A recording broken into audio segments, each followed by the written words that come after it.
Hello and welcome to episode 204 of the Chosen Will podcast. It's a pleasure today to be joined by Kara H.L. Chen. A little bit about Ooh, Kara. She grew up near Cleveland, Ohio, where she once had to shovel snow off her car with a plastic trash can. Dang. She now lives on the West Coast with her husband and daughters and is learning how to use an Instapot. She has undergraduate degrees in English and economics, a JD, and an MFA in fiction. She has used her economics degree exactly once when she tried to make a joke about marginal costs and marginal returns. It did not go well. And that is her biography. And I'm sure there's so much more that we're going to learn about her. Welcome. How are you today? great. Thanks. Thanks for having me on. This is a great honor. Oh, it's awesome talking to you. Great honor to have you. The alphabet soup, I read over the bio before and for some reason the JD kind of slipped by me. Do you use that? Do you practice or No longer. I okay. practiced for a bit, and then I transitioned into writing. But Hmm. apparently, I really like school. I just have a lot of Yeah. degrees, which is great. Yeah, Awesome. Well, we were just talking before recording about the wondrous state of Ohio where you grew up. that's right. I'm sure you're not missing the snow, being on the West Coast. I am not Uh, missing the snow at all. right, Yeah, that right. is the one thing about Ohio that I absolutely do not miss. Yeah. I don't know exactly what the joke was, but it actually seemed like it was kind of a dynamite joke that you had, and if they didn't laugh, it was their fault. The one about the marginal cost and marginal returns. I thought that it would hit its target audience. Economics Yeah, majors would definitely, hopefully, yeah, appreciate it. yeah. Yeah, They're lost. yeah, It's not on you, it's on them. Uh, right. I'd love to know about growing up in Ohio. Am I correct that your parents are Taiwanese immigrants? Yes, that's right. Uh-huh. Yeah, they're So both I'd from love to. Taiwan. I'm sorry. They're both from Taiwan. Yeah, so I'd love to know just about language or languages in your house. Were you monolingual? Did you speak only English? Did you understand more than you spoke of your parents' languages? Like, and then just of course, like with reading and writing. I mean, were you the quintessential like library kid, or did reading and writing come later for you? Yeah, languages. My parents are from Taiwan, so they speak Taiwanese, they speak Mandarin, they speak English. My dad also speaks Japanese as well. Wow. They spoke Taiwanese at home, and Mandarin was kind of like their secret language that they used when they were Uh, talking about us, but they didn't want us to know what they were talking about. So my brother and I, we understand Taiwanese pretty well, but as for me, I don't speak it very well. It's a very interesting thing. I understand it pretty fluently, but when I try to speak it, it unfortunately comes out in a very like 5-year-old third grade okay. like me go bathroom kind of way, sadly. but Okay. um but I do understand it, and then so mostly we spoke English at home. My brother and I spoke English Yeah. to our parents, so they would often speak to us in Taiwanese and we would respond in English Yeah. Yeah. at home. But yeah, I definitely grew up reading a lot. I was the library kid. I had the bag full of books. We would go every single week and I would just like shovel books in there and read all sorts of stuff. So I was a big reader when I was younger. Yeah. Is there anything about Taiwanese in particular that like like you don't speak it well, but like you can almost like trace in your English writing? Like, is it a language of brevity? Is it like a more poetic? Like, I don't know. Is there anything you could maybe trace to that, or No, it's interesting. It's not not really, but I am, because of Taiwanese, I think I'm very fascinated with word choice, and mm, it kind of made like it made me focus very early on about the meaning of words and specific words, because yeah. oftentimes there would be words that my parents would understand, but they wouldn't quite understand the connotation of words. So Mm, I feel like I've always been kind of sensitive to that kind of thing, and I've always thought mm. about it, and I think that definitely makes its way into my writing. Oh, very cool. Yeah. So what were you reading? My daughter just came home. My daughter is a 7-year-old second grader, and they get to pick at the library. And I was like, oh my gosh, she came home with a graphic novel version of the Babysitters Club. Oh my gosh, Yes. exciting. Right. I mean, I couldn't tell you all the names, but I recognized Claudia. I recognized Yeah. Claudia Kishi, and then I guess Ann Martin's the author, but I recognize some of the names for sure. I think it's pretty much the same. So Oh my my two gosh. brothers and I were Babysitter Club big time in the Babysitter Club, 100%. Me right? too. too. So what else besides the Great Babysitters Club? What else were you into? Oh, I love the Babysitters Club so much. And I was so excited about those graphic novels. My kids are reading them as well. And I was just like, I was reading them because I was like, oh my gosh, I like vaguely okay. remember the storylines. Right. I used to love this series called The Three Investigators. It was kind of Mm. like this mystery series. I'm not sure if it's like around anymore. I should look at Hmm. that. And the Westing game. I love the Westing game, Okay. but I was reading like all sorts of, I was kind of just whatever was available, I was kind Mhm. of reading it at the time. So Yeah, yeah. yeah. As you got into high school, college, I mean, were you on the path like I want to be a lawyer, I want to be a writer, or who knows what I'm going to be? But I guess more so like what were some of the really important texts, writers or writing that really made you into a lifelong reader and then later a writer? Yeah, I definitely read a lot also in school. I was pretty set on going to law school early, so Mhm. I was studying that pretty early. But yeah, text, like I always loved, like Michael Cunningham has beautiful text, but also, works that I learned in school certainly formed a big foundation. But as I've gotten older, I think I've gravitated a little bit more towards like historical fiction. Like I loved All the Light You Cannot See. I loved Mm. Pachinko Okay. particularly. I thought that was great. But other modern things I'm reading, I just finished Yellowface, which is fantastic. Okay. Yeah, I've heard So great good. things. Great things. So amazing. Yeah, Yeah. that book is like, I just want to pass out copies to everybody that I know. I think it's so Did you good. read Babel as well? I did not read Babel, but it Yeah. is now on my list because I Okay. had not read her before. So yeah, Okay. I thought it was fantastic. Yeah. Yeah, who else? I guess that's contemporary writers. Who are you really like waiting on their next book or her short story or whatever?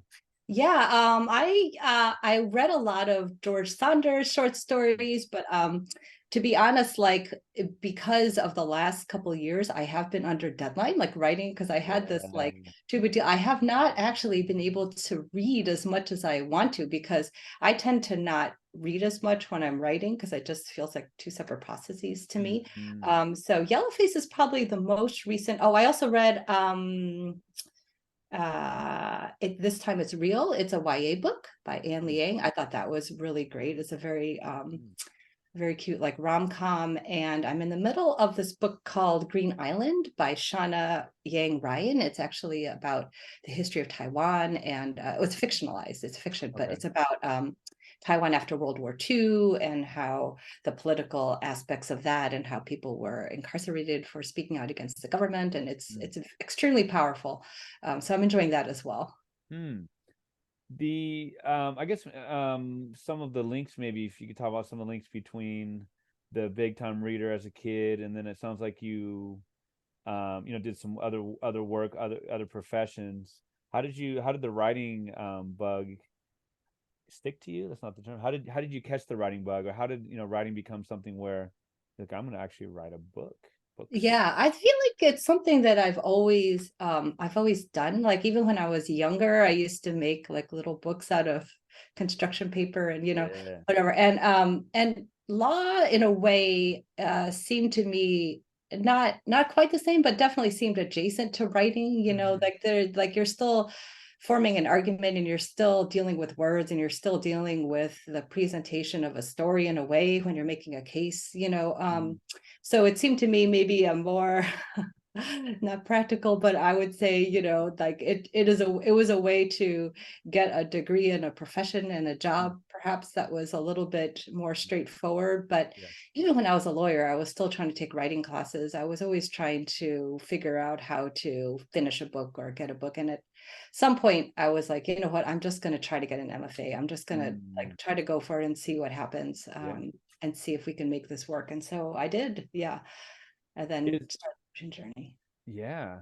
Is kind of the stereotypical like law writing for law is maybe a little bit more black and white, a little bit more like kind of like practical. But I also heard people say it doesn't necessarily have to be that way. Do you feel like it's a different part of your brain that does like writing for law versus writing for YA?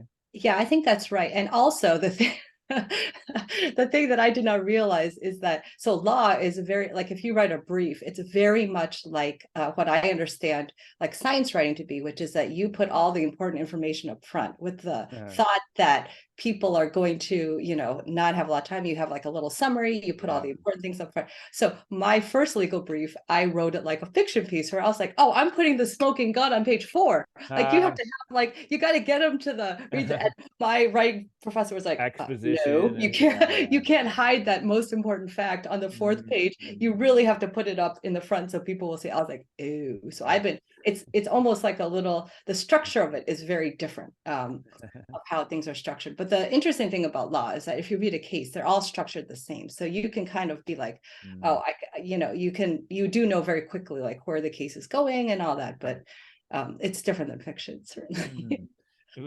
Was there a eureka moment or eureka moments where, someone maybe in an MFA or before where someone's like, wow, you're really good at this, or you realize that you kind of struck a nerve in a good way and that you're like, man, I want to keep doing this, maybe even for a profession?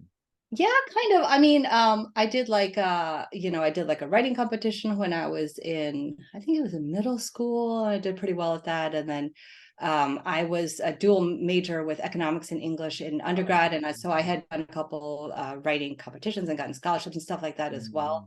But I never tried until after I finished my MFA to write a novel. And that's just like a whole different thing. So I was definitely, afloat in the ocean, just trying to figure out how to do that for a couple of years. Yeah. Well, such an awesome piece in the acknowledgments. Is it pronounced Jen Ung? Yeah. Jen Ung, and you describe how she was your editor for Love and Resistance. Yeah. And that you'd read her American Panda, and it was like an incredible representation of Taiwanese or Taiwanese American, right? Yeah. So that's I guess, the way of getting the question about, like, did you feel a sense of representation at all growing up? Was that something that you had to seek out, or you felt like was just kind of non-existent in all the different ways? Definitely non-existent. I mean, we talked about Babysitter's Club. I honestly, it was like Claudia from Babysitter's Club. And honestly, there was like nothing. And so Jen is my editor. She's absolutely brilliant. And she's been like the champion for all sorts of AAPI books. She did, in addition to American Panda, she did like Made in Korea and the Jasmine Project and a faux love story and all these books that are just fantastic. So when she actually became my editor, it was just a very full circle moment, because American Panda was the very first book I had ever read where it was a Taiwanese American protagonist. I'd never seen it before. And it was such a important moment for me, even though I read it as an adult. Like just having that on the page was so important for me. So having her actually edit my books was just amazing. Dang. What can you tell me more or less what year did American Panda come out? I think it was, I may be incorrect, but I think it was 2017, or I want to say 2017 or 18. Pretty recent. Okay. But it could be 2015 or 2016. Yeah. Maybe. But I feel like at the end of 2010s, at the end of that. Well, you know what? I have access to the internet. I'll look it up in a minute. Okay, we'll see which my feeling is 2017. You could tell me if I'm wrong or right. I think, all right. Or 18. Wait, I have to pick one. Make a pick. Yeah, exactly. Make your selection. 18. Okay, so here we go. 18. So I'm looking it up. I'm going to ask you too about let me look it up here. 2018 American Panda. It's going to be 17. It's going to be like the cultural coming of age story of Mei Lu. Is that the one we're talking about? A freshman studying to be a doctor at MIT. Is that the right book? Yeah. Okay. Gloria Chow. Drum roll, please. It is 3 days before my birthday, 2018. 18. Yep. Okay. Yep. Perfect. There it is. Okay. Thank you, Brave. I didn't think that it was. I could have looked it up. I should have looked it up, I'd love to know about YA also. Like, was that a stretch for you at first, or did you feel like you always were kind of aiming for YA, and just kind of maybe some of the challenges of writing for YA, and also some of the benefits or some of the, I don't know, for lack of a better word, cool things about it? Yeah. So I in my MFA program, it was definitely more like literary fiction, and there was like a lot of short stories, but also novel. And the focus was on literary. So I kind of left the program thinking that I was maybe going to try my hand at a literary fiction novel or short stories or something like that. But at the time, I finished my program, and it was like finished my classwork like 2 weeks before I had my first child. So Wow. I had my baby, and then all of a sudden, like my attention was all like, like all over the place. But I still wanted to read, and I kept hearing about all these other amazing books. So I was trying to get a whole bunch of books on my phone so I could read while I was trying to put my baby to sleep. And I started reading YA books, just because I kept seeing the same books getting recommended over, and then I just loved it. It was just like almost like coming home. I was like, oh, this is what I'm supposed to be doing. I mean, like, I love this genre. I love these books. Like this, the kind of age is so important. I think they're dealing with a lot of issues for the first time. It's a very important for teenagers to experience these things, but also I think to think about it critically. But I think, as authors, we are older, so we can kind of look at it from a older perspective. So being able to blend that, I think, was very exciting for me. So I kind of just went on the YA train and never looked back. I was like, oh, this is fabulous. Yeah. Do you like what what does YA mean to like a publisher? Is that like, 14 to 17? Is that 14 and beyond? Is it 12 and beyond? Like who do you kind of picture, who maybe not necessarily you, but like the publishing company, who are they targeting? Like what specific age, I guess? I think it's and someone who's in publishing may know more than me. My impression is that it's I think if the protagonist is in high school, because there's middle grade as well, and there's upper middle grade and lower YA. I think those overlap a little bit, but it's my understanding. So it would be like the high school years if your protagonist is kind of in that age range. Yeah. I can definitely see my high school students reading it. I mean, it's like very my our students, as well as the ones in Love and Resistance, they're like clever and quippy. I just made up that word, but they quip, right? I mean, it's just very clever dialogue. I really enjoy it. In Love and Resistance. Oh, thank you. It's only been out for 3 months, July 4th, I think, or right around there. Yeah, they got me a great publishing date. I was like, oh, the Oh day of the man, revolution. I was like, oh, I fantastic. know, right? So I'd love to know like what kind of like some of the cool feedback you've gotten in these few months. Yeah, it's been really nice. I mean, I think like we were talking about before we started recording, like I had been writing this book. I mean, it took me 10 years to write this book. It took me a Yeah, long time to write this book with revisions and then just getting an agent and getting an editor or whatever. So for so long, it's just in your head, and then the experience of having someone, read it, or, I met some people at readings as well who came up to me and who were like, oh, we really liked your book. Like it's actually, every time I hear it, I'm a little bit surprised. I'm like, oh, you've read this book that's in my head. Like I sometimes forget that it's actually like in print. I was like, how do you know about living in Griff? Like they've just been in my, but it's been really nice. It's been really nice. And I'm hoping that that it finds its audience as well, that people enjoy it. It's always a little nerve-wracking to have someone read your work, but I always keep my fingers crossed that they'll like it when they read it. Yeah. So it starts off with like the prologue. Well, I actually got like to ask you first just about the seeds for the book itself. I mean, you said it's been kind of 10 years in the making, which probably means it's been 15 or 17, you know what I mean? Because there's probably little Right. pieces here and there, just through our lives, right, that come up. Right. But like, was there like, I just wonder about some of the seeds for the book, and then if you wouldn't mind, just because you're the one who wrote it, like maybe a little bit of summary for those who don't know, like, the basics of it.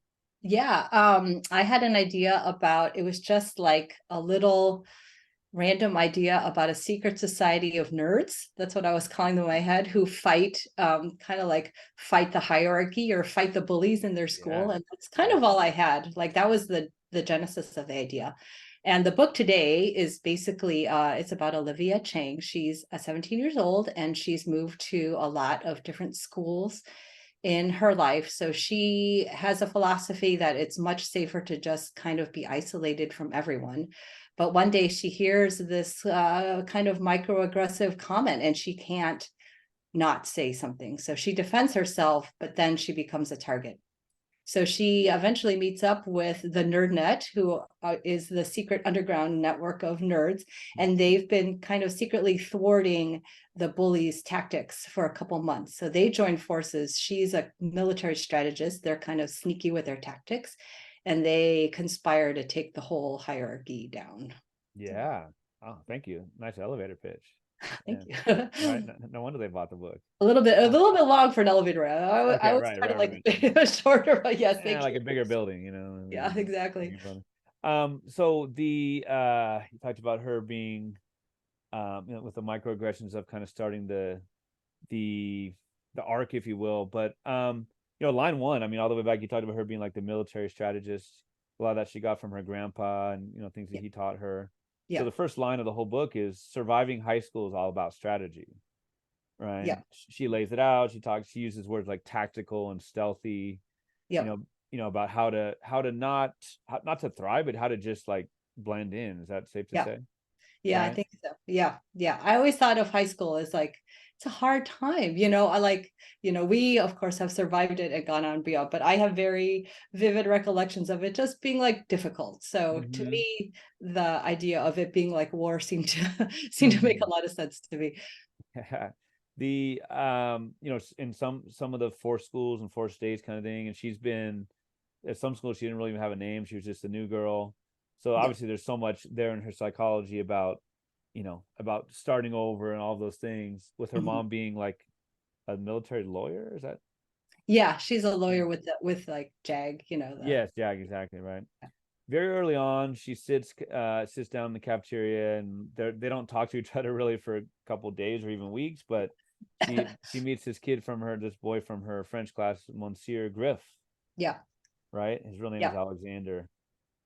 I believe so. You know, the microaggressive comment you talked about was, so we have Mitzi and Adeline. Am I saying her name right? Yeah, Adeline, that's how I say it in my head as well. Yeah. And their crew, and you know, Mitzi's the it girl, and she's the Instagram influencer. Literally, you know, Yep, mom's like an actress who's right. kind of aged out of some of the roles with some of the sexism towards women, but she's really well known.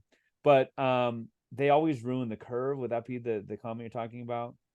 Yeah, like they say like, oh, of course, like that basically there's a room full of kids doing extra credit, and a Uh, lot of like most of them are Asian. She's like, oh, of course they're here. They always wreck the curve, that kind I, of I thing. wonder about the what kind of like how you had it with Livia. Sorry, like you said, she's the protagonist.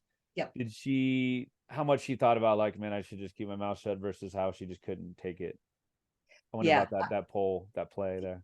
Yeah, I think that was like the key. It was the key. It was like in her head, I think that's like the key debate. Like her history would suggest that she should not say anything, but it's like the one thing that she could not keep Abide. quiet about Yeah, yeah, because of yeah. her history with her, because of what her grandfather went through, because of what her mother goes through every day, like that kind of thing. It's like if they had said anything else about her, she probably would have just let it go. But that was like the Mhm. one thing where she's just like, and then that leads, of course. And of course, just as a writer, you need a inciting incident. Like Mhm. that's the thing that launches you into the story. So Right.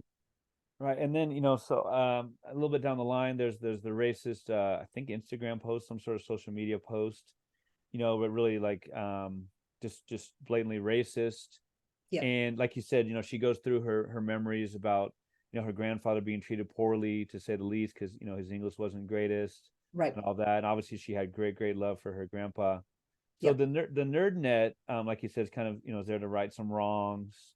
yes, Um, right. yeah, And then, interspersed in there, we have these memories of her father. She didn't have a lot of great memories of her father. Her father basically left the family. And that's his right. his philosophy, right, was like winning is everything. Yeah, There's yeah, winners, there's losers. yep. And that unfortunately is a lot of what Mitzi is like too, right? Yeah, yeah. It's a very zero sum kind Zero of sum game. philosophy. Yeah, Exactly. yeah. Versus the grandfather, who would have been her maternal grandfather, right? Yes, that's correct. Right.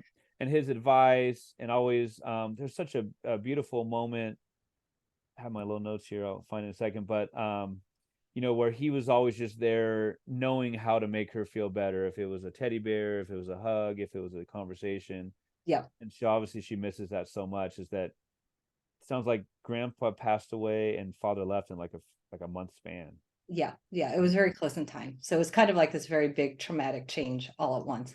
She's young and she's really smart in different ways. I don't know what her GPA is, but she's just smart just about the world, because she's Yeah, been around so much.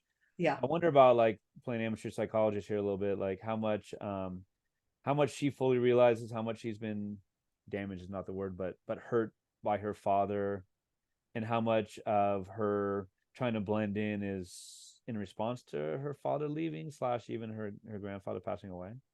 Yeah, that's absolutely right. Like that's definitely the basis of her psychology, I think. And I think in the beginning of the book, she does not have an awareness. She's just like, this is how the world is. This is how I'm surviving in it. And I think it's not until she meets the nerd net and Griff and starts to open herself up to other people that she realizes that she even had those walls up.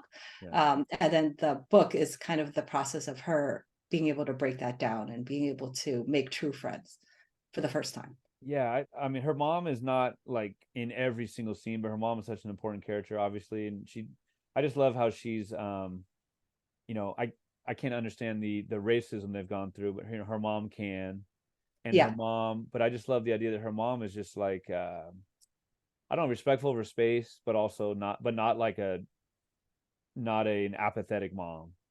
Yeah, You know, yeah. and go ahead.